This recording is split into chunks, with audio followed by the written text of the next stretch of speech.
नाशिकच्या येवला तालुक्यातील कोथिंबीर उत्पादक शेतकरी सध्या आर्थिक संकटात सापडलेत। चांगला बाजारभाव मिळेल या अपेक्षेने शेतकऱ्यांनी मोठ्या प्रमाणात कोथिंबीरीची लागवड केली होती।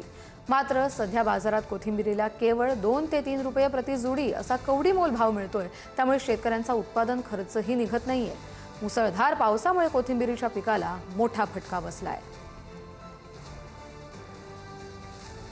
तालुक्यात कोथिंबीरीला कवडीमोल भाव मिळत आहे। आपल्या सोबत आहे शेतकरी, काय सांगतात? दत्तात्रय विठ्ठल आयर एक बिगावर कोथिंबीर टाकली होती, त्याच्यामध्ये म्हणजे साधारण 150 रुपये किलोचं बी टाकलं। त्याच्यात उत्पन्न आलं खूप चांगलं, पण त्याच्यात बाजार भाव नाही। कवडीमोल 200 ते 300 रुपये जाऊ राहिले।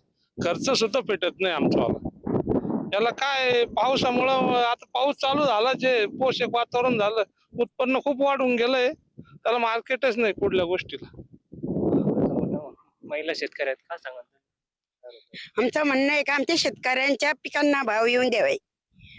भाव नसल्यामुळे आमची मालाची नुकसान होती पावसामुळे, आणि पाऊस पडल्यामुळे आमचं आहे ना पिकाला बी पीक असं तोंडाशी आलेला घास तो व्यवस्थित येत नाहीये। मग त्याचा आम्हाला काहीतरी उत्पन्न मिळावा म्हणून आम्हाला 2 रुपये 3 रुपयांनी जुडी जाते, तर आमचा फायदा होत नाहीये। तर मग आम्हाला त्याच्यामध्ये काहीतरी तुम्ही थोडेफार पैसे वाढून द्यायची आमची इच्छा आहे। तुम्ही वाढून द्यावे, असं तुम्ही मान्य करून घ्यावे, एवढी आमची नम्र विनंती आहे। पुढे न्यूज साठी संतोष भटा, येवला, नाशिक।